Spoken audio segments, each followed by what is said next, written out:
Chapter 11. Lucy Westenra's Diary. 12th of September. How good they all are to me. I quite love that dear drive Van Helsing. I wonder why he was so anxious about these flowers. He positively frightened me, he was so fierce. And yet he must have been right, for I feel comfort from them already.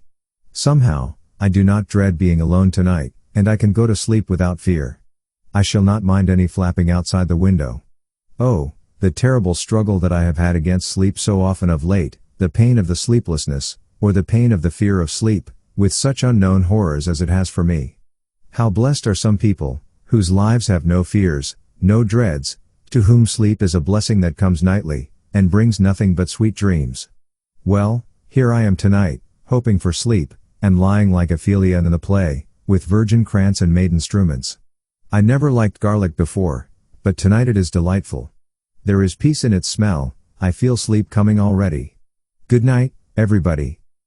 Dr. Sewards' Diary. 13th of September. Called at the Berkeley and found Van Helsing, as usual, up to time. The carriage ordered from the hotel was waiting. The professor took his bag, which he always brings with him now. Let all be put down exactly. Van Helsing and I arrived at Hillingham at 8 o'clock. It was a lovely morning. The bright sunshine and all the fresh feeling of early autumn seemed like the completion of nature's annual work. The leaves were turning to all kinds of beautiful colors, but had not yet begun to drop from the trees. When we entered we met Mrs. Westenra coming out of the morning room. She is always an early riser. She greeted us warmly and said, "You will be glad to know that Lucy is better. The dear child is still asleep." I looked into her room and saw her, but did not go in, lest I should disturb her. The professor smiled, and looked quite jubilant. He rubbed his hands together, and said, "Aha! I thought I had diagnosed the case. My treatment is working," to which she answered, "You must not take all the credit to yourself, doctor. Lucy's state this morning is due in part to me." "How you do mean, ma'am?" asked the professor. "Well, I was anxious about the dear child in the night, and went into her room.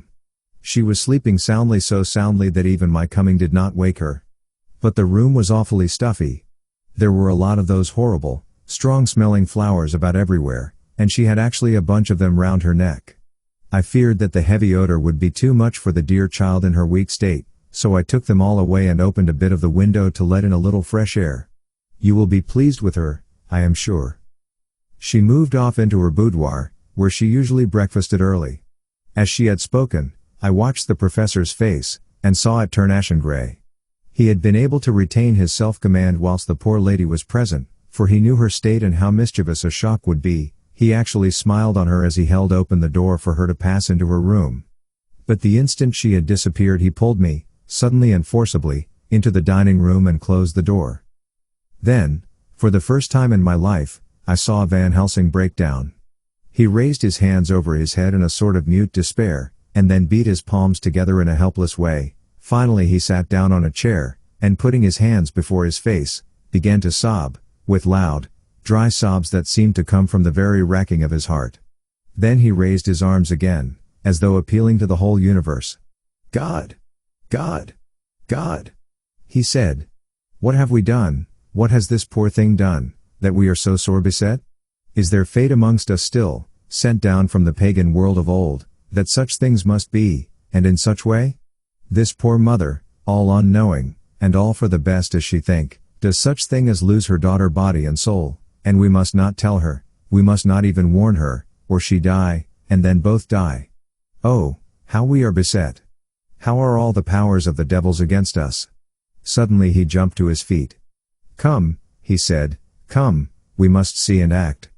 Devils or no devils, or all the devils at once, it matters not, we fight him all the same." He went to the hall door for his bag, and together we went up to Lucy's room. Once again I drew up the blind, whilst Van Helsing went towards the bed. This time he did not start as he looked on the poor face with the same awful, waxen pallor as before. He wore a look of stern sadness and infinite pity. As I expected, he murmured, with that hissing inspiration of his which meant so much. Without a word he went and locked the door, and then began to set out on the little table the instruments for yet another operation of transfusion of blood. I had long ago recognized the necessity, and begun to take off my coat, but he stopped me with a warning hand. "No," he said. "Today you must operate. I shall provide. You are weakened already." As he spoke he took off his coat and rolled up his shirt sleeve. Again the operation, again the narcotic, again some return of color to the ashy cheeks, and the regular breathing of healthy sleep. This time I watched whilst Van Helsing recruited himself and rested. Presently he took an opportunity of telling Mrs. Westenra that she must not remove anything from Lucy's room without consulting him, that the flowers were of medicinal value, and that the breathing of their odor was a part of the system of cure.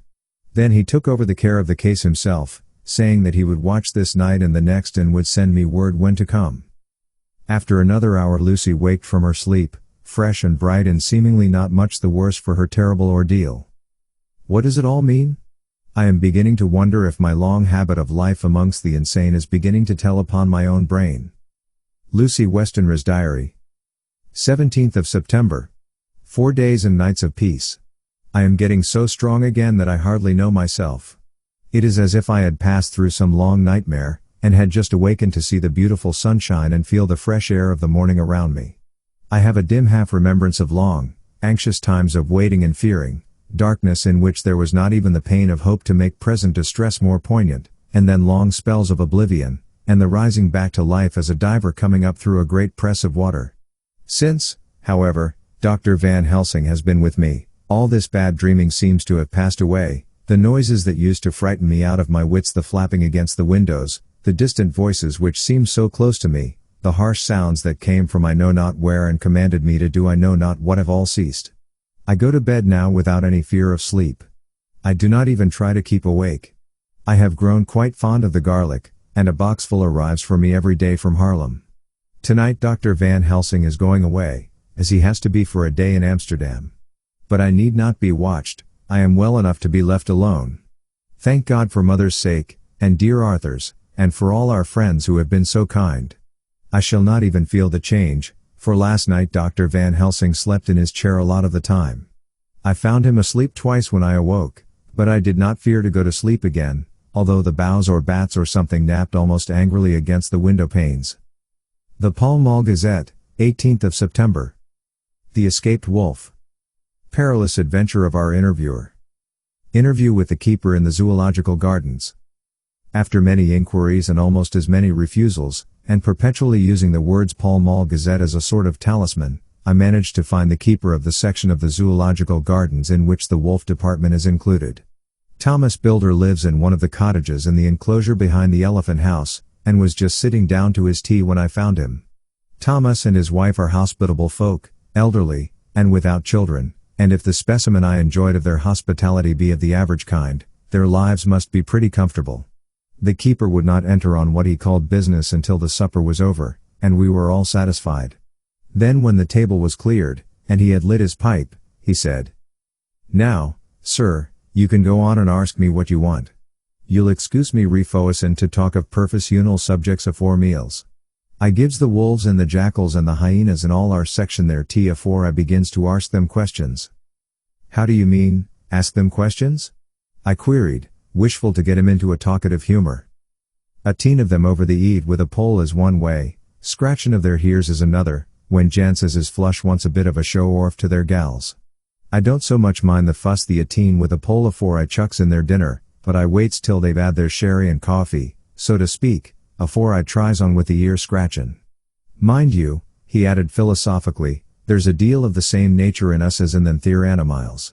Here's you comin' and arskin of me questions about my business, and I that grumpy like that only for your bloomin' arf quid I'd seen you blowed fussed fore I'd answer. Not even when you arsked me sarcastic like if I'd like you to arsk the superintendent if you might arsk me questions. Without offense did I tell yer to go to hell? You did. And when you said you'd report me for usin' of obscene language that was a teen me over the eed, but the arf quid made that all right. I weren't goin' to fight, so I waited for the food, and did with my owl as the wolves, and lions, and tigers does. But, lor love your art, now that the old omen has stuck a chunk of her tea cake in me, unrinsed me out with her bloomin' old teapot, and I've lit hup, you may scratch my ears for all you're worth, and won't get even a growl out of me. Drive along with your questions. I know what you're comin' at, that escaped wolf. Exactly. I want you to give me your view of it.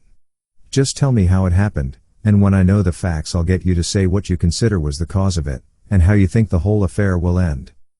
All right, governor. This air is about the old story. That air wolf what we called Berserker was one of 3 grey ones that came from Norway to Jamrocks, which we bought off him 4 years ago. He was a nice well-behaved wolf, that never gave no trouble to talk of. I'm more surprised at him for wanting to get out nor any other animal in the place. But, there, you can't trust wolves no more nor women. Don't you mind him, sir? Broke in Mrs. Tom, with a cheery laugh. He's got mindin' the animal so long that blessed if he ain't like a old wolf hisself. But there ain't no harm in him. Well, sir, it was about 2 hours after feeding yesterday when I first hear my disturbance. I was making up a litter in the monkey house for a young puma which is ill, but when I heard the yelpin' and owl and I came away straight. There was Berserker a tearin' like a mad thing at the bars as if he wanted to get out. There wasn't much people about that day, and close at hand was only one man, a tall, thin chap, with a oak nose and a pointed beard, with a few white hairs running through it. He had a hard, cold look and red eyes, and I took a sort of mislike to him, for it seemed as if it was him as they was irritated at. He had white kid gloves on his hands, and he pointed out the animals to me and says, "Keeper, these wolves seem upset at something." "Maybe it's you," says I, for I did not like the airs as he give hisself. He didn't get angry, as I hoped he would, but he smiled a kind of insolent smile, with a mouth full of white, sharp teeth. "Oh no, they wouldn't like me," he says. "Oh yes, they would," says I, imitatin' of him. "They always likes a bone or two to clean their teeth on about tea time, which you is a bagful." Well, it was a odd thing, but when the animals see us talkin' they lay down, and when I went over to Berserker he let me stroke his ears same as ever. That there man came over, and blessed but if he didn't put in his hand and stroke the old wolf's ears too. "Take care," says I. "Berserker is quick." "Never mind," he says. "I'm used to 'em." "Are you in the business yourself?" I says, taking off my hat, for a man what trades in wolves, etc., is a good friend to keepers. "No," says he, "not exactly in the business, but I have made pets of several."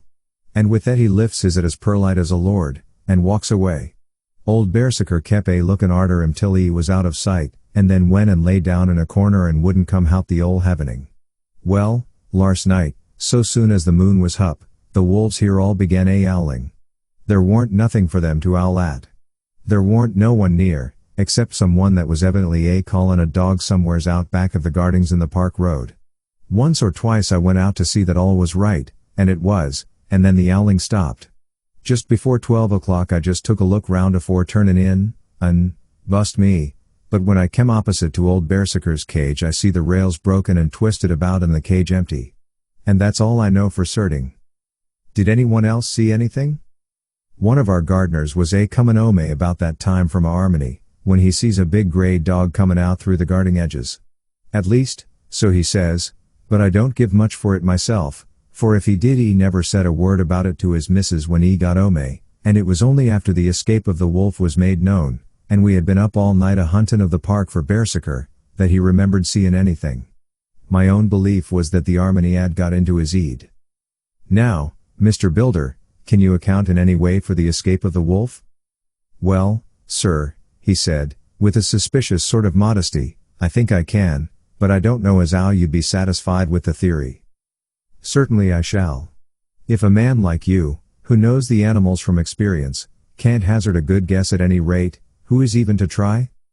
Well then, sir, I accounts for it this way, it seems to me that wolf escaped simply because he wanted to get out. From the hearty way that both Thomas and his wife laughed at the joke I could see that it had done service before, and that the whole explanation was simply an elaborate sell. I couldn't cope in badinage with the worthy Thomas, but I thought I knew a surer way to his heart, so I said. Now, Mr. Builder, we'll consider that first half-sovereign worked off, and this brother of his is waiting to be claimed when you've told me what you think will happen. Right you are, sir, he said briskly. Ye'll excuse me, I know, for a chaffin' of ye, but the old woman here winked at me, which was as much as telling me to go on. Well, I never, said the old lady. My opinion is this, that wolf is idin of, somewheres. The gardener what didn't remember said he was a gallopon northward faster than a horse could go, but I don't believe him, for, yer see, sir, wolves don't gallop no more nor dogs does, they not bein' built that way. Wolves is fine things in a storybook, and I say when they gets in packs and does be chivy in something that's more afeard than they can make a devil of a noise and chop it up, whatever it is. But, Lord bless you, in real life a wolf is only a low creature, not half so clever or bold as a good dog, and not half a quarter so much fight in him.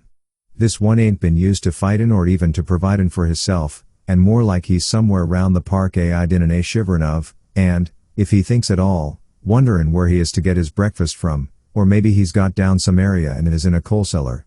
My eye, won't some cook get a rum start when she sees his green eyes shining at her out of the dark. If he can't get food he's bound to look for it, and mayhap he may chance to light on a butcher's shop in time. If he doesn't, and some nursemaid goes walkin' orf with a soldier, leavin' of the hinfant in the perambulator, well, then I shouldn't be surprised if the census is one babby the less. That's all. I was handing him the half-sovereign, when something came bobbing up against the window, and Mr. Builder's face doubled its natural length with surprise. God bless me, he said. If there ain't old Berserker come back by hisself.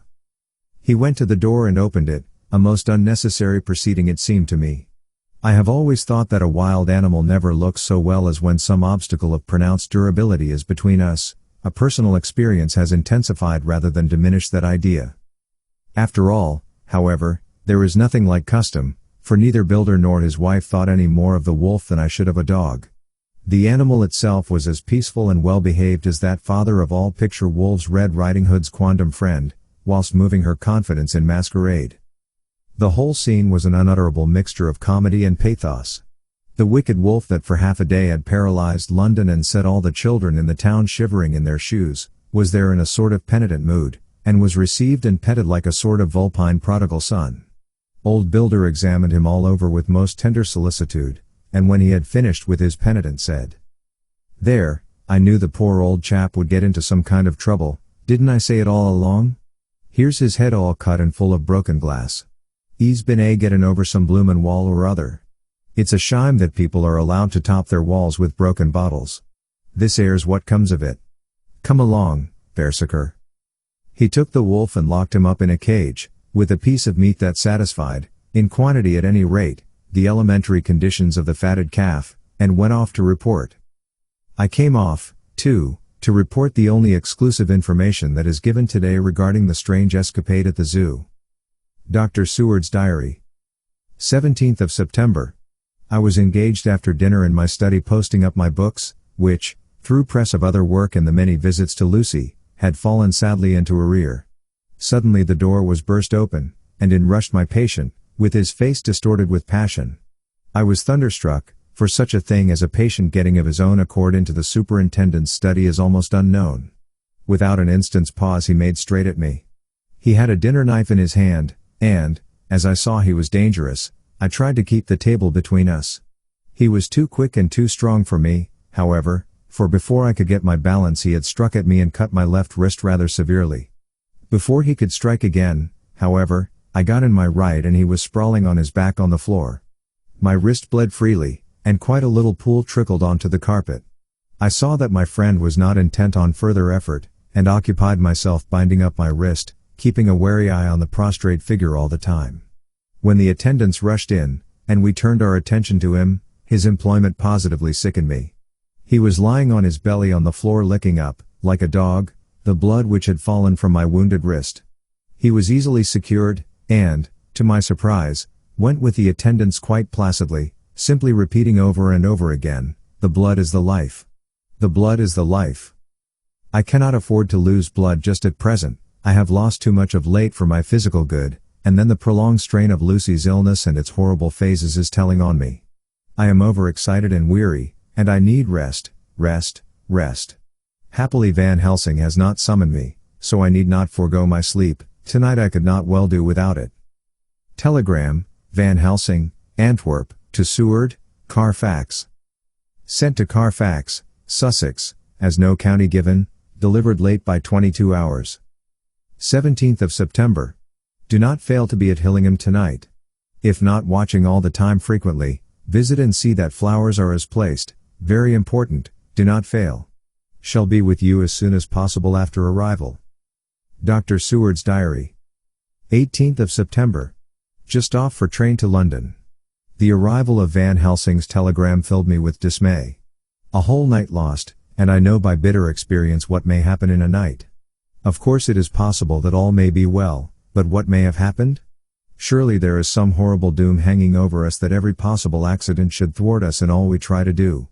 I shall take this cylinder with me, and then I can complete my entry on Lucy's phonograph. Memorandum left by Lucy Westenra. 17th of September. Night. I write this and leave it to be seen, so that no one may by any chance get into trouble through me. This is an exact record of what took place tonight. I feel I am dying of weakness, and have barely strength to write, but it must be done if I die in the doing. I went to bed as usual, taking care that the flowers were placed as Drive Van Helsing directed, and soon fell asleep. I was waked by the flapping at the window, which had begun after that sleepwalking on the cliff at Whitby when Mina saved me, and which now I know so well.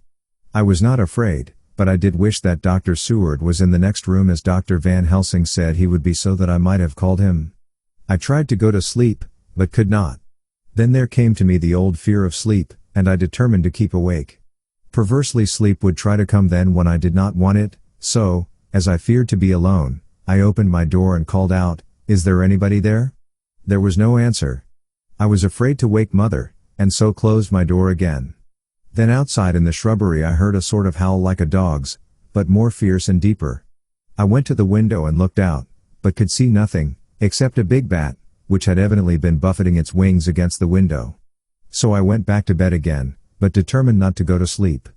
Presently the door opened, and Mother looked in, seeing by my moving that I was not asleep, came in, and sat by me.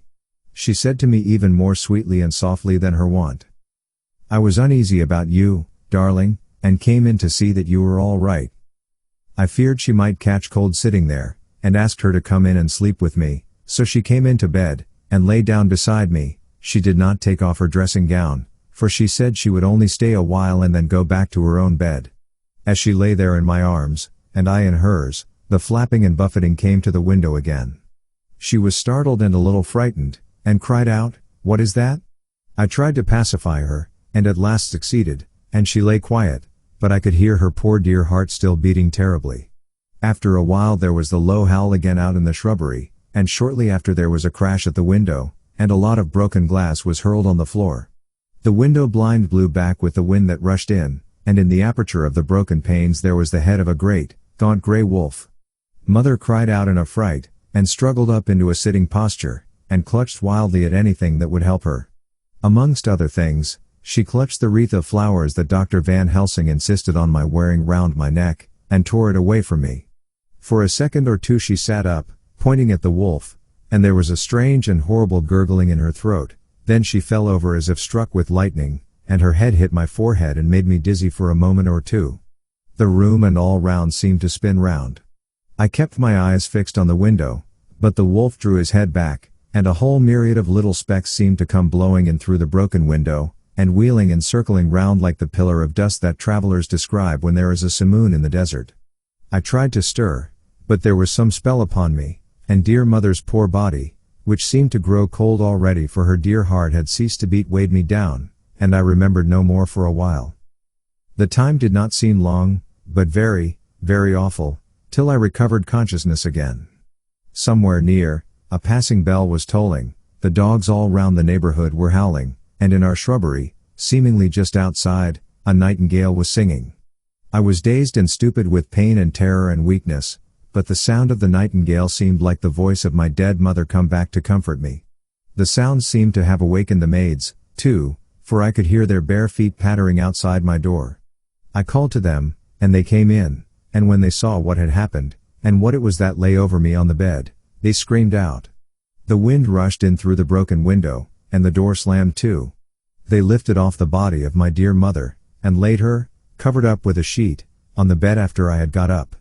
They were all so frightened and nervous that I directed them to go to the dining room and have each a glass of wine. The door flew open for an instant and closed again. The maids shrieked, and then went in a body to the dining room, And I laid what flowers I had on my dear mother's breast. When they were there I remembered what Dr. Van Helsing had told me, but I didn't like to remove them, and, besides, I would have some of the servants to sit up with me now.